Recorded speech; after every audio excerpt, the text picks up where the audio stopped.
Good evening, high school football fans. This is High School Football America for August the 23rd. I'm Jeff Fisher, host of the show and founder of High School Football America and highschoolfootballamerica.com. More states getting into the action this weekend with plenty of regular seasons opening across America.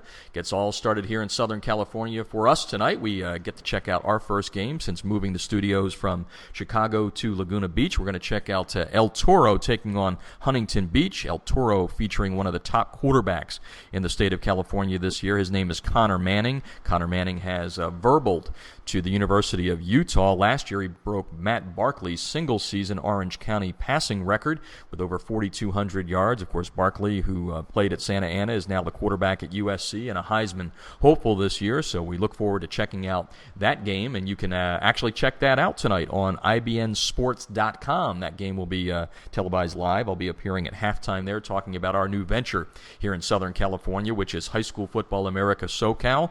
We air every Saturday night between now and the end of September from 10 to midnight on KLAC AM 570 Fox Sports LA.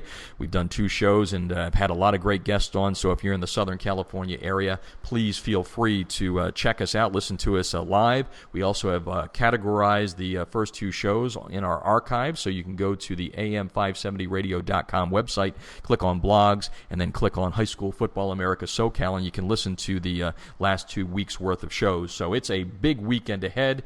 We'll keep you up to date with all the final scores as they come in. We'll do that via Twitter. It's HSFB America. If it's too hard for you to search the handle, all you have to do is go to highschoolfootballamerica.com. As we said, we're rebuilding the website. It will relaunch on September the 10th. A great new design, a great new logo. But in the meantime, you can click on the Twitter icon there to follow us on Twitter, or like us on Facebook. Again, that's highschoolfootballamerica.com.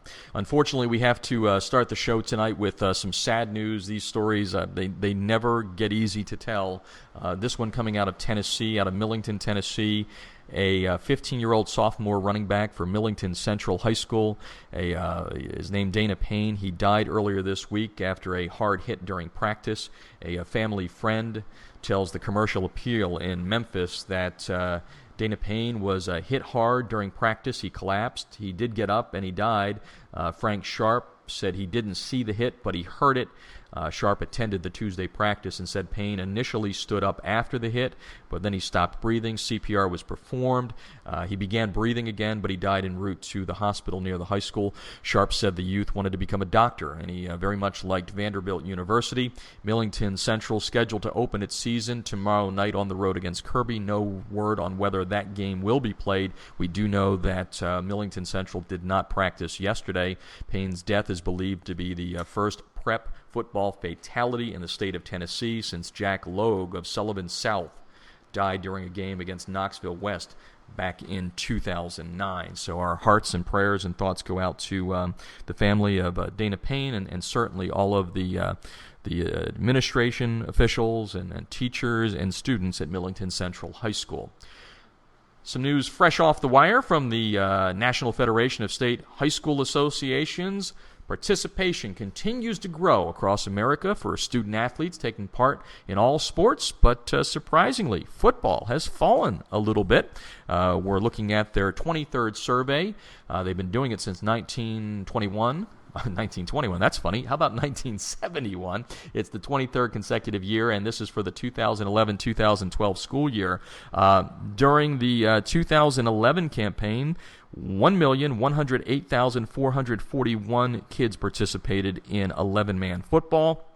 Last year, no, check that. That was for 2010. Now, last year, 2011, the number dropped to 1,095,993 students, so a difference of 12,448 players. So again, a drop in participation in 11-man football across the nation. And some of the sports that did really hop up there, soccer continues to grow. Girls' participation also going up by leaps and bounds. And overall, last year there were 7,692,520 participants on the boys and girls side. That's an increase of 24,565 from the previous year. So continues to grow. More than 55% of students enrolled in high schools participating in athletics. That's a good sign because we always know that the kids that participate in athletics usually show good academics, and that's very, very important. The games are fun, but it's all about academics and learning and getting everybody for life beyond the game of high school sports. Tonight on the show, we're going to talk football from Florida, North Carolina, and Texas. We'll kick the show off in just a few moments with our first interview. His name will be Joshua Wilson. He is the editor and founder of FloridaHSFootball.com. He will give us a statewide preview. We'll then talk with Chris Hughes from CarolinaPreps.com about the opening week in North Carolina, which was last weekend, and a look ahead. We'll also talk a little South Carolina football on the show tonight, and we will wrap up the show with a coach from Texas. His name is Jason Strunk. He actually hails from my hometown area of the Lehigh Valley in Pennsylvania. He turned around a program in Plant City, Florida. He's now trying to do the same thing in Lubbock, Texas. We all know how much Texas loves its football, and Lubbock High School has not had a winning season since the mid-'70s. Can you imagine that? No playoffs, no winning season, and Jason Strunk is trying to turn that around, and Jason will join us on the show on the back half to talk about the task before him.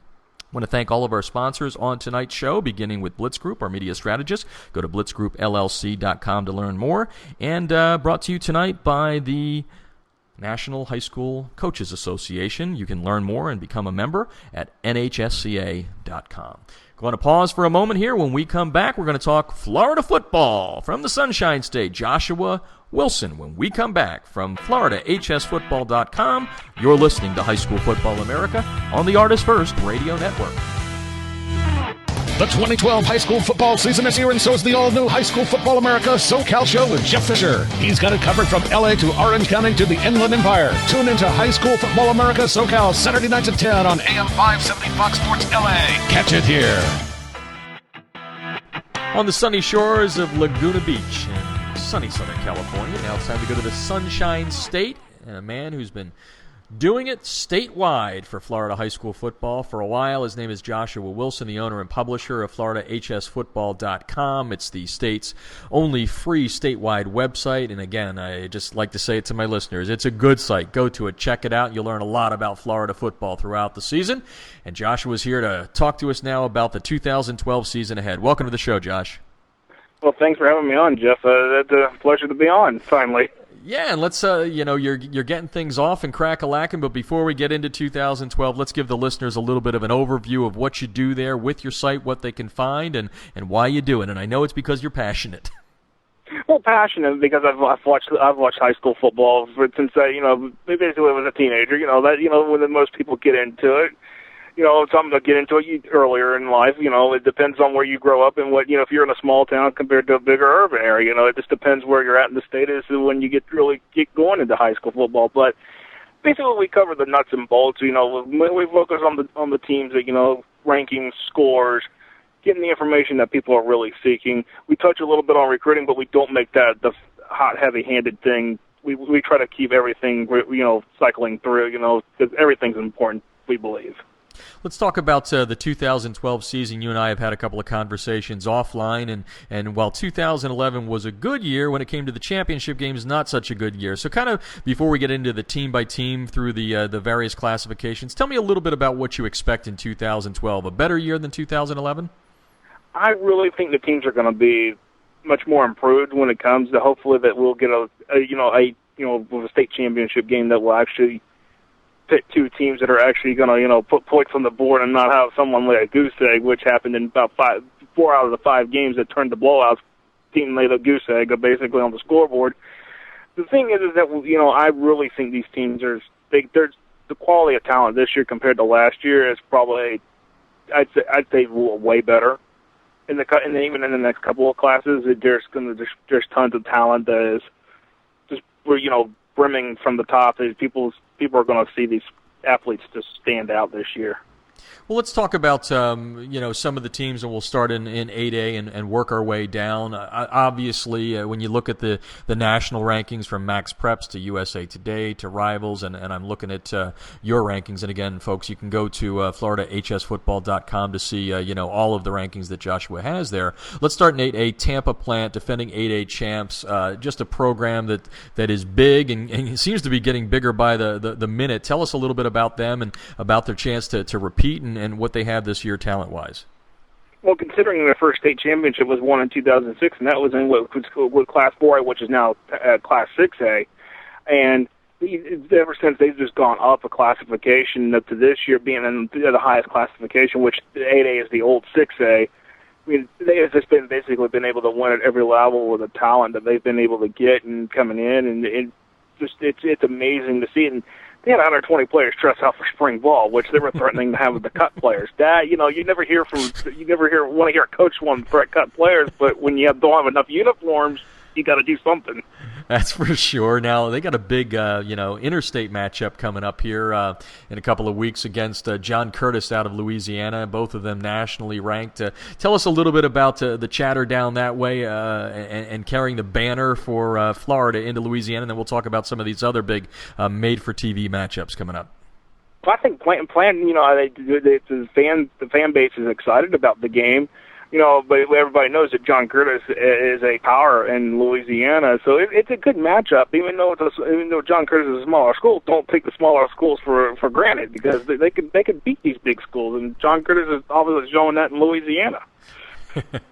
Yeah, they've only been pushed down to those 2A levels because they're trying to separate the privates and the publics there. Let's go down to 7A, and again, we should probably tell the listeners, Plant, Manatee, Miami Central, Booker T, they're all showing up in the national rankings. So Josh Wilson, owner and publisher of FloridaHSFootball.com, how good is Manatee in 7A? I really think they can do for a back-to-back. This is this team, they return a lot of their gut skill players. Court Sandberger is basically the big one that sticks out really, because he could throw the ball, he could run the ball. You had to watch out for which way he was going to go with the ball. That was the thing, and I think that's what killed First Coast last year in the 7A game when they played, beating them. It was like a 40-0 blowout. First Coast was unexpected what Manatee could do. Manatee's just got the power to do what they want to do, and the quarterback basically is the leader of the team, and he knows how to lead that team from point A to point B down the field. Let's trip it down to 6A, a team that came up number one in USA Today's Super 25, runner-up in 6A, although that was all changed around when Armwood had it stripped, and we'll talk about that in a while. But Miami Central, a meat grinder of a schedule up at the top, but if they run it, they've got a shot at that mythical national championship. Tell us about the Rockets. Oh, I believe Miami Central's got a chance. It's just that, they got to get through this first 3 weeks where they got Grayson and Booker T. Washington out of Miami, which is not too far away from them, and then they got basically, then they got sitting here Miramar. I mean, not Miramar. Manatee on the schedule, because Miramar is playing Manatee, and then Miami Central's playing Manatee, which happens to be, going back to Manatee for a second. That's two highly good games, considering they were supposed to play two interstate matchups that got wiped off the board. But for Miami Central to get through the first 3 weeks, they can run the rest of the schedule. That's just it. I think they can run the rest of the schedule, but they got to get through those first 3 weeks to really prove and say, hey, we can do this. Yeah, well, you had too many M's in there: Manatee, Miami, Miramar. because these are all teams that have been pretty good in the state of Florida. So you get a lot of M's. Yeah, you sure did. We're talking with Joshua Wilson. He is the owner and publisher of FloridaHSFootball.com, a statewide website. It's really the source for high school football in the state of Florida. It's free. It's wonderful. There's all kinds of information on there, and the most important thing, schedules and scores, which everybody love. They love that in a timely fashion. Now we mentioned Armwood. The Hawks had a wonderful year last year, undefeated, a 6A state championship. I think they finished number 3 when it came to max preps, but some problems with the use of illegal players, and the Florida High School Athletic Association stepped in. So my question to you, Josh, is tell us a little bit about the feelings in Seffner right now. I mean, there's got to be a lot of disappointment, and how good is this team this year, and how will they be able to rebound from the disappointment of having the titles taken away? Well, definitely for this year, they've got some quality players returning. They've got some players that are in the across different recruiting outlets, including us. We look down. They're top ranked prospects. They've got that. But as for trying to make a run like they did last year, go 15-0 before having the title strip, that might be a little bit more difficult a challenge. They lost their lines. They need to shore up their lines, both offensively and defensively. They got to shore that up. If they can shore that up, then they'll be good for the season, and they could make a run, which shouldn't be an issue. They should get at least three deep. After that, that's going to be when the question marks are raised, and is which team is better in 6A North. But for the feelings of the Armwood community, I think would say mixed emotions might be the best way to put it, because there were parents that were mad, and the players that basically got convicted, basically, if you want to put it that way in this report that the FHSA issued. Some of them were not happy at all, because they felt like they were used or something. That was the way that the feeling was like, and basically from what I know, they've still got a lawyer retained for 4 of those players. Okay. So it's not to handle everything. Yeah, but so are they appealing the FHSA decision? Is that what you're saying? Some of them, the way that it's been going, they want to appeal the decision, but it just seems like they've also been in the process. They disqualified from several players for this year's team. They've reversed one of them. So he's back on the team now, which is an offensive lineman that transferred from the Christian school right down the street. So that's what but he got disqualified in the process because of all the eligibility rules. It's a weird thing, but I think the best thing for Armwood overall is to basically go forward. Well, let's try to put this behind them. Yeah, well, I mean, that's all you can do at this point. The decision's been made. Let's go down to 4A, a team you've already mentioned, Miami Booker T. Your number one team in 4A, runner-up in 4A last year, and a lot of talent back. So tell us about Booker T. Washington. Oh, Booker T. I mean, they are returning most of their squad from last year. That squad could have won that state title last year if they hadn't let Bulls come back in the fourth quarter. I really think Booker T will have it again this year. I would be shocked if they're not there. That would be the best way to describe it. I would be shocked if they're not in the state final this year. If they're not in the state final this year, then I'm going to have to scratch my head and think, what the heck was I thinking about predicting them to be in the state final? I really think that they can be there and they can win this. They've got the talent to do it. It's basically the ball's in their court now. We're not perfect. We just take a shot at this for fun and get people chirping about it. We're talking with Joshua Wilson, the owner and publisher of FloridaHSFootball.com. Great website. Please check it out. And let's kind of go a little generic here. ESPN has its big kickoff weekend. 26 teams, 15 states. A lot of teams in their power rankings, and Florida gets 3 teams on national television, all starting on Saturday at noon Eastern time with American Heritage and Cocoa. Tell us a little bit about what to expect out of those 2 teams, especially if you're someone who's watching the game in Minnesota. Tell us a little bit about these Florida teams. Well, Cocoa being the 4A state semifinalist that lost to Booker T. Washington in the last minutes of the game last year. The Cocoa was trying to go for a 4-peat last year, which would have been only the 3rd team in the state history to have done that if they had done it. But and then you got American Heritage, which is the defending 3A champion. Those are really 2 good teams. And, I really wish that was a game that would count, because it just makes for a good game, but unfortunately it's not going to count, but it's still definitely worth checking out, basically, to see these 2 teams that have got quality talent on both sides do some things. Now there's probably some people around the nation going, what the heck is Joshua talking about? It doesn't count. They're playing on the football field. They're on ESPN. Explain a little bit of how it works in Florida when it comes to these preseason games. Okay, the preseason games in Florida this weekend is basically considered technically the Kickoff Classic weekend. Basically, these are the games that basically, hey, you do it for fun, you get yourself ready to go, but they don't count for nothing, so the stats don't matter, basically, at the end of the night.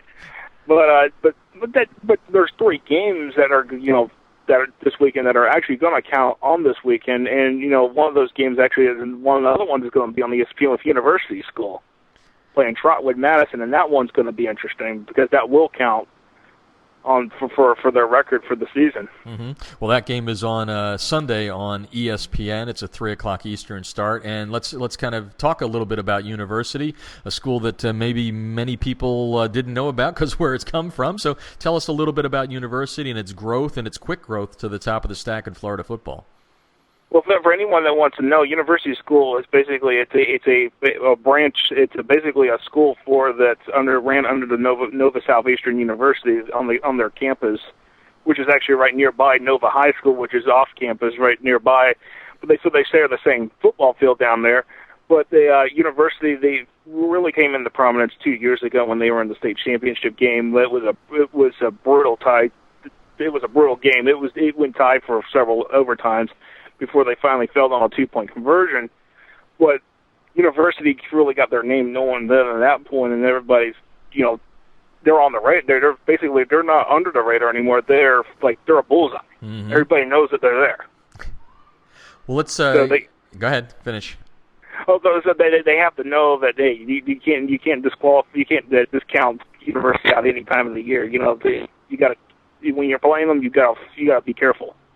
Now let's wrap up, and we're talking with Joshua Wilson tonight of FloridaHSFootball.com. Let's kind of wrap up with, so you put the bullseyes on chess with, 1A through 8A, all the number one teams. You've got Plant, which we mentioned, Manatee, Miami Central, Booker T. Washington, all number one in the various classifications, all in national rankings.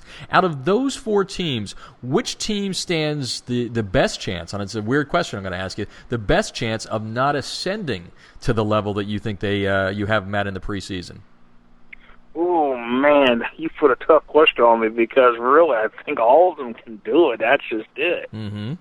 That's just it. But if I had to really say one of those teams, I really had to say, and I know I may make some people mad at me, but I didn't mean to do that, but I thought it's a good question to ask. If I really have to say it, and this is because 7A, because of the teams that are in 7A, I would have to say Manatee, because St. Thomas Aquinas and Dwyer, you give them one of those teams and they have a good night against Manatee, that's it. Manatee's not going back. It's going to be somebody else. I think that's where really the challenge comes in. Manatee's got probably a more tougher challenge to keep up there than everybody else. I think that's a good thing, and Joe Canan will take your comment, but it does brought up one more question for you. STA, St. Thomas Aquinas, 2 national championships, those mythical kind.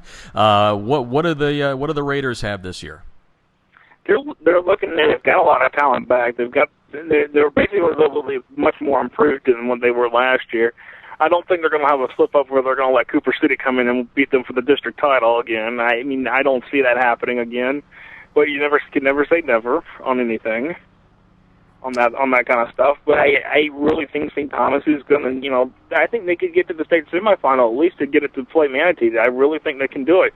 But then again, they have to go through Dwyer to get there. But then, if they're the way it's set up, it's it depends the way the brackets are set up. The brackets are set up weird each year. It's like who's home, who's away. Mm-hmm. So if St. Thomas gets a home field advantage, then they could probably be playing Manatee in the state semifinal. A lot of people would love that game. I really would like to see that game happening.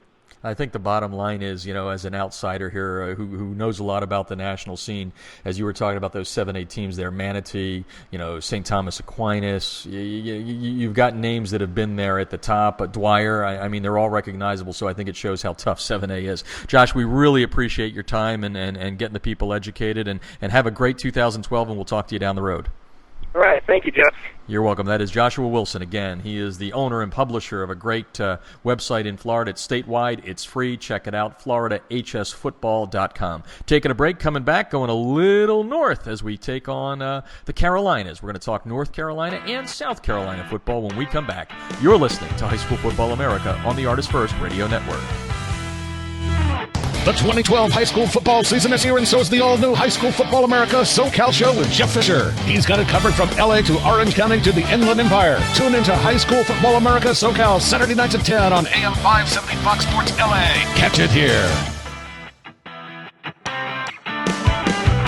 Next stop on High School Football America, the state of North Carolina. If you've been with us for a lot of the shows over the past year. You've heard us talk a little West Rowan football with Scott Young last year. We also talked a little A.L. Brown football out of Kannapolis and kind of that Friday night lights feeling there. But to get the 2000 season kicked off in the right style, and I know they started with a regular season last week, we're going to bring in a guy that knows a whole lot about Carolina football. His name is Chris Hughes. He is the editor and the website director for CarolinaPreps.com. Highly recommend it to all my listeners to go and check it out. And Chris is here to kind of talk about last week and look ahead and what we can expect out of the Tar Heel State. Welcome to the show, Chris. Well, Jeff, thanks a lot for having me. It's definitely a pleasure. And I've got to give you a shout-out before we even start. You mentioned Kannapolis, A.L. Brown. That's my hometown. So definitely a shout-out to the hometown wonders and everybody in Kannapolis. You got to love the nickname, too. And we'll talk a little bit about all the places you love a little bit later in this interview. But as I mentioned at the top, the season began last week. North Carolina, one of those early states outside of Hawaii and Alaska that gets started. And you guys didn't get started in a slow way. You got started with a bang. But before we get to that, let's talk a little bit about your website and let the listeners know exactly how you go about things and what you've been building down there to do a statewide website. Well, it's really been a passion of mine to cover high school football and high school sports in general. I mean, I grew up in a high school family. We mentioned A.L. Brown High School, was involved with high school football for really as long as I can ever remember. I watched some great guys like Ethan Horton that went on to play for University of North Carolina and played for the L.A. Raiders before they moved to Oakland. Just a tremendous background in growing up in the sport. And I got into coaching. I went in the military. I was injured in the military, so I came out disabled. I began a coaching career, but I just wanted to promote the sport. And I felt like I was a promoter, and I just wanted to make high school football bigger than life. And that kind of led me down the path of creating Carolina Preps. And it's really been a labor of love more than anything. And a lot of times it is labor, as we all know, as we try and get as much information as we can out there to everybody. We're talking with Chris Hughes. He is the editor of CarolinaPreps.com. You can follow him on Twitter at CarolinaPreps1. That's just the number 1. And we're going to talk about North Carolina football here tonight on High School Football America. And as I said, you guys did not go into the cupcake games. You had a number 1 versus number 2 in week 1. Butler versus Mallard Creek. Both had great years last year. They didn't get to the championship game, but tell us a little bit about that game last week and what we can expect out of these two teams moving forward. Well, it was definitely a great game. Although the score was 27-6 with Butler coming out on top, the game was just full of excitement, energy, some big plays. It was played in Memorial Stadium, which is a 20,000-plus seat stadium in the middle of uptown Charlotte. So you've got the beautiful skyline of the city all lit up around you. There wasn't 20,000 people there, but nonetheless, it was just a terrific crowd. A great way to start the season. Beautiful weather. I mean, just some of the best talent in the state. It comes from Charlotte. I mean, Charlotte is really the best football in North Carolina, and you've got 2 elite level teams on that field. The college talent, the future stars of the NFL probably on that field. It was just a great night for high school football.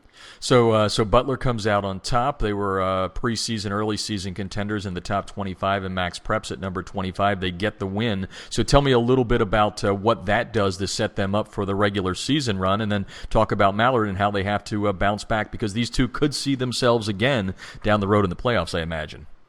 Well, they definitely could see themselves in the big 4A. It's actually a 4AA championship bracket that they could easily see each other in.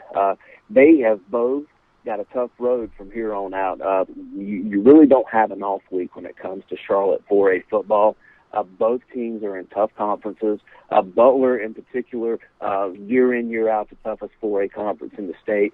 They'll have their arch rival, nemesis, Independence Patriots, who has won 7 championships in recent years. They'll have them the final week of the season, and it's going to be an uphill climb for both of them. I do not see either team just skating through the season and waiting on the playoffs. And we'll talk about Independence a little bit later. Let's continue to talk about Butler and Mallard Creek. You gave me a list of names here, some kids that are going to be, like you said, at the highest level of college football. Let's shout out some of the names here so some of the listeners around the country can understand some of the top kids and where they're going, at least as far as their verbals. Correct. And for Butler, it all starts with the quarterback. He has started every game since his sophomore season. Riley Ferguson. He took over for Christian LeMay, who is already at Georgia. So Ferguson is already committed to the University of Tennessee. You've got his top target, a wide receiver, who is Christian LeMay's younger brother, Uriah LeMay, who's at Georgia. Uriah's heading to Georgia to join his older brother. And then you've got Peter Columbia, who is probably the most fierce defensive player in North Carolina. Just a tremendous linebacker / defensive end, very versatile player. He could probably play every position on the defensive side of the football. Going to head to Stanford, and there's several other kids who, by the time the season is over and some film of these kids get out to some of the college coaches, will easily see themselves playing in some BCS conferences, or at the very least, some high-level 1AA leagues. Now, you talked about Independence there, and I think a lot of people around the nation remember them for the big win streak of 109 straight. What's up with the Patriots? Are they still at power? What's the story in 2012? Well, they most definitely are, and they entered our top 10 after this week as the fourth-ranked team in North Carolina. They've got a lot of talent and a lot of history. What Coach Tommy Knotts, who's now in South Carolina, what he did when he built that program over the past decade and a half is he just instilled a lot of pride and a lot of community support, and that program, I mean, it is one of the best. It's one of the keystone programs in North Carolina. This year is going to be nothing different than the norm. They will challenge Butler, as I had mentioned a second ago, for that Southwestern 4A conference championship. And I see them as a possible thorn in either Butler, Mallard Creek, or anybody's championship hopes this season. They'll definitely have their voices heard when the playoffs get here in late November. Talking with Chris Hughes of CarolinaPreps.com, a young man who's putting a lot of hard work into giving high school football fans in the Tar Heel State something to look forward to each and every day. So check out his website, and I guess it's not just basketball down there. I'm learning tonight. There's pretty good high school football. You've got another good matchup this week. It wasn't just Butler and Mallard Creek to get the season started. You've got a big matchup between 3A and 4A powers. Tell me a little bit about Havelock and New Bern. Well, Havelock is your defending 3A champions, and you mentioned Coach Scott Young and West Rowan, and when we got on the air, Havelock is the team that ended West three-peat championship. Though West was going for their fourth in a row last year, and Havelock is the team that put a stop to that. Just a tremendous team, and their head coach, Jim Bob Bryant, is known as really an offensive genius in North Carolina. A very young coach, high-flying, just wide-open offenses. I mean, you just think of an offense on steroids, just going a million miles an hour, a lot of no-huddle, a lot of screens, a lot of option, just tremendous football. If you're a fan, it's just great to watch those guys. They've got a quarterback who moved from wide receiver, Pharaoh Cooper, who's already committed to play for Steve Spurrier in South Carolina.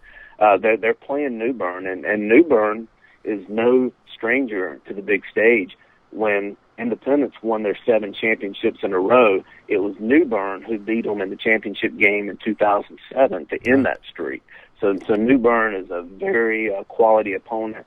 They beat our third-ranked preseason team, Hillside, out of Durham. They beat them last week in the season opener 40-20. So this is going to be a clash of the Titans. And to make it even a bigger stage, these are arch rivals. Their schools are about 15 miles apart. They really don't like each other. And that kind of brings together that passion that we love with high school sports. Absolutely. And you mentioned Scott Young, and I said we had him on the show, and I think I maybe mispronounced it. I got to get the Carolina, so it's West Rowan or just Rowan? Yes, it is Rowan. That I don't know if maybe that's some southern twang or a little drawl added to it, but it's definitely Rowan. You say Rowan, you may get some strange looks here in North Carolina. Well, I think I probably misspoke once or twice. But anyway, the reason I asked the question is Scott had a heart attack. It's very well known in the state last year early on, and then was able to get back to the sideline and get back to the championship game, although they lost. So tell us a little bit about Scott and how he's doing and whether West Rowan is going to be a power again this year. Well, they are, and I am good friends with Coach Young, a great man, good family man, but a terrific football coach. What he has done at West has created a power.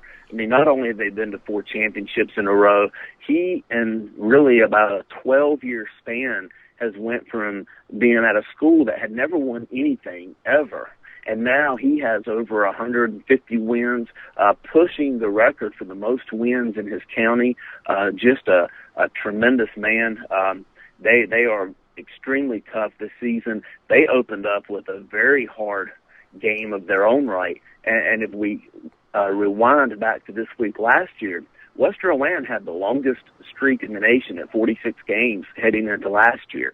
At Mooresville High School, which is another Charlotte suburb school, they beat West 21-14 to start the season. Well, West returned that favor, the same score, 21-14 Friday night. They are very physical up front, hard to run the ball on. Points are going to come at a premium against them this year. Well, I was a streak killer last year. I felt, I ended their streak. I ended, who was it, Phoebus in Virginia. I think I ended like 4 streaks after I had coaches on the air, so I decided not to do that anymore. Coaches started getting upset at me. But anyway, we are talking with Chris Hughes, founder of Carolina Preps, carolinapreps.com. You can follow him on Twitter at Carolina Preps and the number 1. It's not just all Tar Heel. It's a little Gamecock there, too, as you cover South Carolina. And you said there was a huge upset there in week 1 last week. Tell us about Rock Hill Northwestern and Gaffney. Well, there definitely was. And Gaffney is, these are 2 teams that are well-known establishments in the state of South Carolina. Rock Hill Northwestern High School, year in, year out, always in the championship hunt, have won a championship in the past. Gaffney, probably just on a little bit higher level. Always, they're the Indians. They play on a beautiful 15,000-seat stadium called the Reservation. I'm talking about 2 HD jumbotrons on both ends. That kind of tells you, we're talking about they're the Southeastern Conference of high school football, if you want to relate it to college football. That makes sense. But just 2 big-time programs. And Northwestern went there and really shocked the world, beat Gaffney 49-19. Northwestern is just an electric offense, very high-flying. They're going to put a lot of points on anyone. And this weekend, the event that I've been working with is a terrific kickoff classic here in South Carolina that's going to feature Northwestern, who has elevated themselves to the number 1 team in South Carolina, playing Conway, another one of those 4A establishments that year in, year out is one of the top programs in the state. And also Myrtle Beach High School that won the 3A championship a couple years ago. It's going to be hosted at their stadium, just a tremendous event. We'll have Irmo out of Columbia, South Carolina. It's just going to be a lot of fun, and it's really a phrase that I was taught back in the 70s by a legendary coach named Bob Boswell that coined it big-time high school football, and it's just a lot of fun to be around. That's great. Well, you're putting on some mileage on the car here, which gets me to the point of your passion. And I say this with tongue-in-cheek, listeners. I thought I was the only moron in America going around, driving off highways, having my girlfriend Trish Hoffman say, "Where are we going?" And then she doesn't ask that anymore because she knows I'm just going to snap a picture of a high school football stadium somewhere in America. But you had a little journey around the state of North Carolina. Tell me a little bit about what drove you to drive around the state with a camera and take a bunch of pictures of high school football stadiums. And did you get them all? I'm missing 5 stadiums in North Carolina. I was 6. I finally got one of the missing stadiums this weekend. But it was just something, I can't tell you a moment or just any one thing that led me to take the photos of these. Probably, if anything, it was being a former high school coach. And this time every year you would get media guides from all the colleges. And every big-time college will have photos of their facilities, whether it's their weight rooms, their gymnasiums, volleyball, football, basketball, baseball, the whole the whole deal. And I thought to myself, I mean, here I am. North Carolina's got some great stadiums. And I was like, what if I use my website as a tool to kind of let these stadiums just get out there, kind of bragging for the state or boasting for the schools, because there are some great venues and some great stadiums. So I just started going around. It just happened to be my wife and I were on vacation in 2008. And I was like, you know what? There's a stadium I've never seen. I said, let's go down this road and see it. And I took a photo. And now 4 years later, my little girl, she's probably been to more high school stadiums than anyone in North Carolina other than myself. It's kind of been a family affair. It's a lot of fun, and it's just something I enjoy doing. And even though I've gotten all but 6, I found myself going to stadiums that I've even been to again just to get them again. Sometimes they've been repainted or renovated or remodeled, anything like that. So I try to get new photos about every 3 or 4 years. So, Chris, I guess the bottom line is your wife and my girlfriend probably do not want you and I getting in a car together. We may never return for several months as we cross the country with a Polaroid. I think you're right, but it's just one of those deals that I love it to death. I mean, she asked me, because I have 5 left that I haven't gotten. She said, are we near an end? And I was like, no, I don't have any in South Carolina. So that's the goal starting next year. All right. Well, we really appreciated you stopping by tonight and giving the listeners a snapshot of North Carolina. You can't get it all in 12 or 15 minutes, but you did a great job, and we look forward to following your website throughout the year. And big story comes up, we'll definitely have you back on throughout the course of 2012.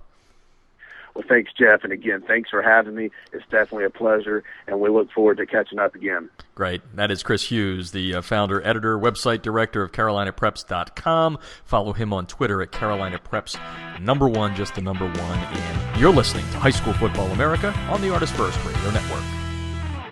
The 2012 high school football season is here, and so is the all-new High School Football America SoCal Show with Jeff Fisher. He's got it covered from L.A. to Orange County to the Inland Empire. Tune into High School Football America SoCal Saturday nights at 10 on AM 570 Fox Sports L.A. Catch it here. Here is a story that made me smile when I read it earlier this week. It comes out of Ohio. Riverside High School, they will open the season tomorrow against Perry. And you know, when the season begins and you see the schools that have the stickers on the helmets, like the Buckeyes they have for Ohio State, well, generally speaking, in Game 1, everybody's out there with a fresh helmet, and then they'll start getting their achievement stickers in Week 2. Well, at Riverside, there's going to be some kids out on the field tomorrow that will actually have stickers on their helmets, and it's not for interceptions, fumble recoveries, or touchdown runs. It's for academic achievement. And congratulations to head coach Dave Boers and his staff, starting a tradition a few years ago of putting the reward stickers on the players' helmets for academic achievements, and they will come from the previous spring's grading period. The awards are traditionally handed out before the first game of the season at a team dinner. And Boers quoted in a local paper saying, our players will have numerous little stars on their helmets for their grades from the last school year. He says it's just one way that the team, actually the coaching staff, can show the team that everyone in the program is valued, even if they don't play on Friday nights. What a great quote from Dave Boers. He said it's just one way to make sure that our players know that they are students first and athletes second. So a big round of applause from High School Football America to Riverside High School in Ohio for making sure that academics are first. Yes, it is student athletes, not athlete students.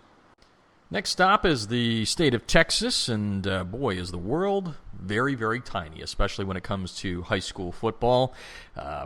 Working on Twitter this week, putting out some stuff. Someone from West Texas tweets me, and we begin a conversation, and lo and behold, we find out that we're both from the same area in Pennsylvania.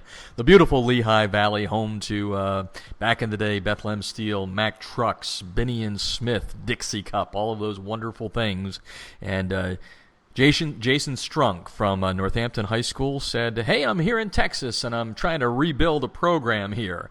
And Lubbock's had a great, rich history, but since the mid-'70s, they have not had a winning season. They haven't been to the playoffs, and that's a no-no in the football-crazed state of Texas. They're actually in the middle of a 22-game losing streak. They're dropping down because of enrollment from 5A to 4A this year, and we've decided to partner with Jason to take you inside rebuilding a program. And Jason's been able to do this. He's been a coach at the college level at Purdue University.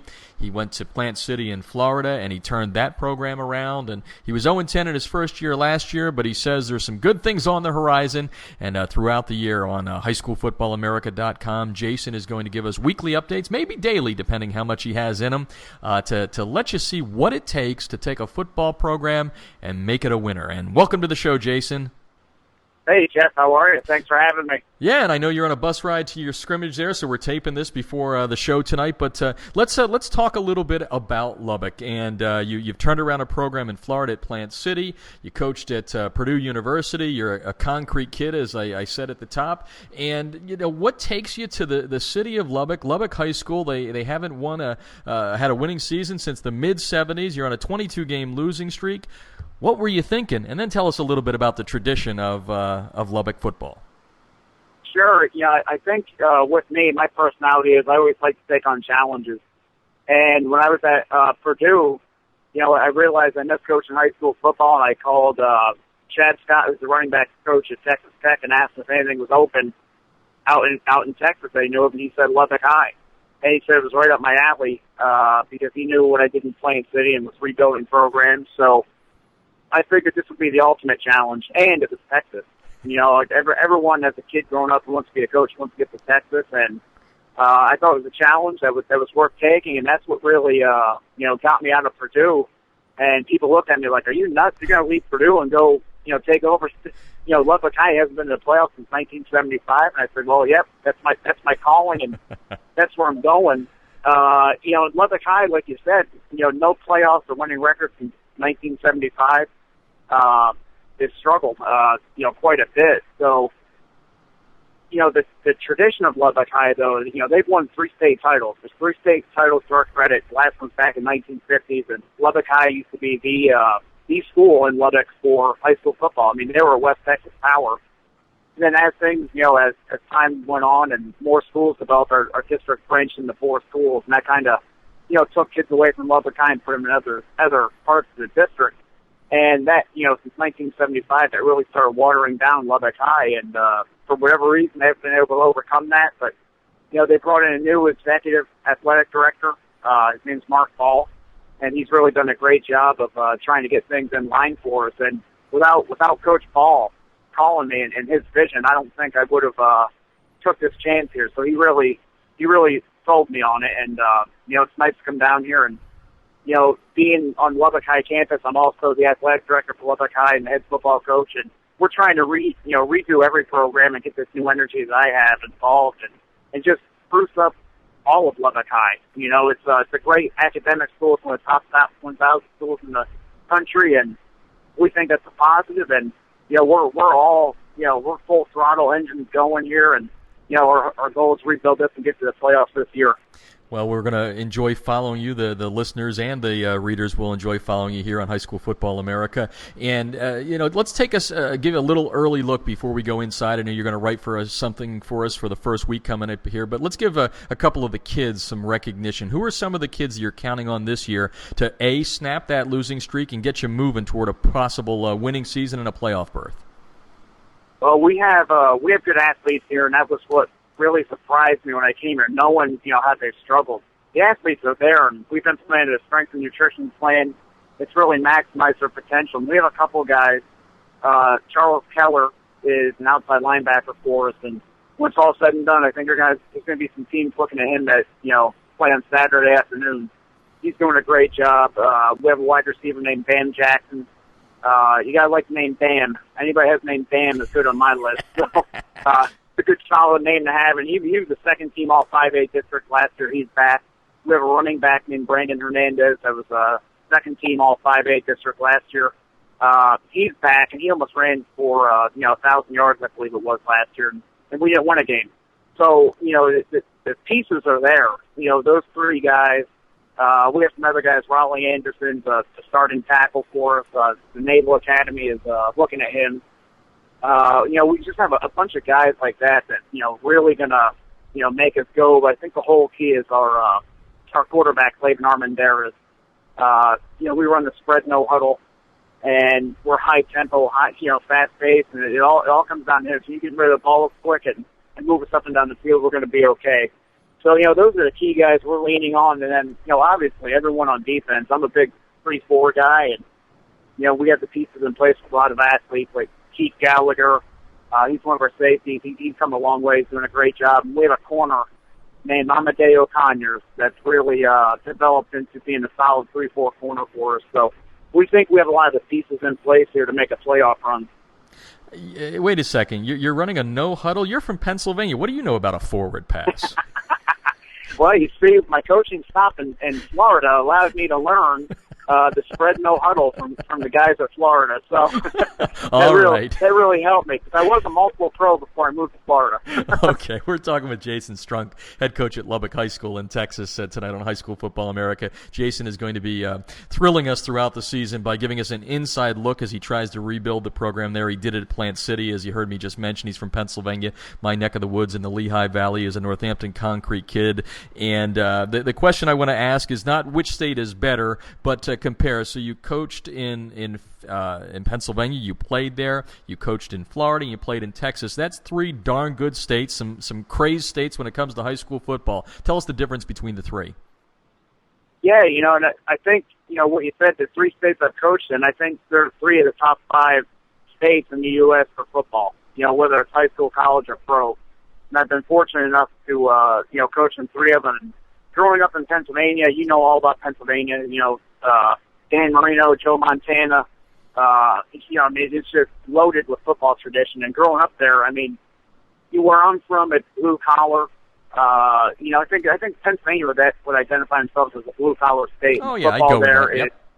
Yeah, and I think the football there is it's blue collar and it's tough, and you got to be physical. You have the cold weather. Pennsylvania is great. So moving from Pennsylvania to Florida was quite a difference. One, the climate was a lot different. Pennsylvania, you have a lot of big offensive linemen, power offenses. When I went to Florida, it's a real adjustment, because all of a sudden I'm surrounded by 20 guys that can run 4 or 5 40s and jump through the gym, and that was a big difference moving to Florida. And I think in 2 years we sent it about 10 guys to Division I schools. So Pennsylvania to Florida, I think, to assess it, you'd say Florida, the game is faster. You have more athletes on the field. But the overall structure between Pennsylvania and Florida is a lot different. Pennsylvania is more structured with the CIAA and the state playoff system. There's just more discipline in Pennsylvania. That's one of the things we really worked hard in, and that's how we flipped the program in Florida, was through discipline. So we actually installed a Pennsylvania program in Florida, and we succeeded, and I think that really worked. I think that's what our kids needed at Plant City. And then you look at Texas, and I think Texas is a combination of all 3. Texas has it all: the discipline, the structure, the athletes, the crazy fans. We have 4 charter buses rolling right now to a scrimmage that we start at 5 o'clock tonight. Wow. You got to get used to using charter buses. At Purdue, we use charter buses, and here we are at high school in Texas using charter buses. It's just, it's a different mentality. It's a different level. And, I'm absolutely, I think I'm the luckiest guy in the world to coach in those 3 states and finally make it to Texas. And, overall, I think Texas, Texas is the top, and everyone wants to get in Texas. And we're here, and we're enjoying every minute of it. Well, we're lucky to have you be a part of the High School Football America family. We really are looking forward to your blogs and whatever you want to feed us, and to give the fans a real inside look at a football-crazed state and what it takes to return a proud program to the top of the heap. And you know what? Looking at what I've learned about you over the last couple of days here, reading about what you've done in Florida and what you've done at Purdue and all that, and knowing what you did back in the hometown of the Lehigh Valley, I think it's all possible and going to probably happen quicker than you think. But Jason, thank you so much. We look forward to talking to you throughout the year. Hey, thanks, Jeff. I'm looking forward to it. It's a great way to put us on the map. I appreciate it. You're very welcome. That's Jason Strunk, head football coach at Lubbock, Texas. You'll be hearing from him throughout the season. Taking a break. When we come back, we're going to talk about a team in Michigan that needs your help. They've got a blue turf, but they're seeing red because they're in the red. That story when we come back. This is High School Football America on the Artist First Radio Network. The 2012 high school football season is here, and so is the all-new High School Football America SoCal Show with Jeff Fisher. He's got it covered from L.A. to Orange County to the Inland Empire. Tune into High School Football America SoCal Saturday nights at 10 on AM 570 Fox Sports L.A. Catch it here. There was a story earlier this week picked up by several national publications and internet sites talking about the plight of Oxford High School in suburban Detroit. It seems a year ago the folks in Oxford wanted to put down new turf. The field there, the drainage system was a little bad, and they wanted to put down some turf that was the color of blue. I'm not calling it blue turf because Boise State has already told Oxford that they have a strict copyright on the color blue turf, but don't know how else to describe it other than that's what it is. The bottom line of the real part of the story, though, is about 5 Oxford area families that decided when the voters said no to spending the $400,000 to put down the new turf, these families decided to put a personal guarantee up for that and put their homes up for collateral for this. And so far, over the course of the last year, those families have been able to pay back about $100,000 of the $400,000 bill.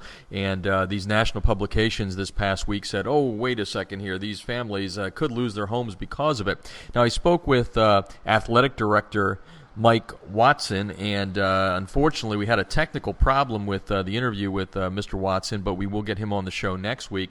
But Mike Watson told me that the families are not in jeopardy of losing their home, that AstroTurf, the company that put down the turf at Oxford High School, is not asking that these families give up their homes for this, but Oxford is pushing very hard to try and get that debt paid off in 1 year. Again, they have about $300,000 to go.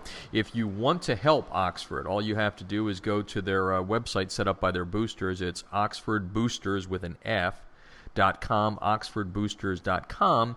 See if the national audience here at High School Football America can dig down and maybe send a few dollars here and there. I know some people in the surrounding communities have been able to do that, but let's see if High School Football America's fans can help out the Oxford team as it gets ready for its new season on its turf that's going into its second year. And again, my apologies to Mike Watson, and we will have him on the show next week to describe this a little bit more in depth. Into the 2-minute warning here on High School Football America tonight. Thank you so much for tuning in and listening week in and week out. Our audience continues to grow. Tell a friend. You can follow us on Twitter and Facebook for all your news throughout the week when we're not on the air. Just go to highschoolfootballamerica.com. Click on the icons. The handle for Twitter is HSFB America. The new website, the brand spanking new website, will be launched. It will go live on September the 10th. Great new logo. It's your one-stop shop for high school football news from around America. We are High School Football America, and you can catch it all here. Want to thank all of our guests on this evening's show, starting with Joshua Wilson from FloridaHSFootball.com. Great review of what's ahead in the 2012 season. Also a great job done by Chris Hughes. He stopped by to talk about North and South Carolina. And, boy, it got off to a big bang in both states with some big games last week and some big games this week. Again, if you missed any of our show, you can go to the archive. Again, High School Football America is found at artistfirst.com. Click on the link, and you can get it there, listening free and on demand whenever you'd like. Also want to thank Mike Watson from Oxford High School as they try and raise the remaining $300,000 for their blue turf.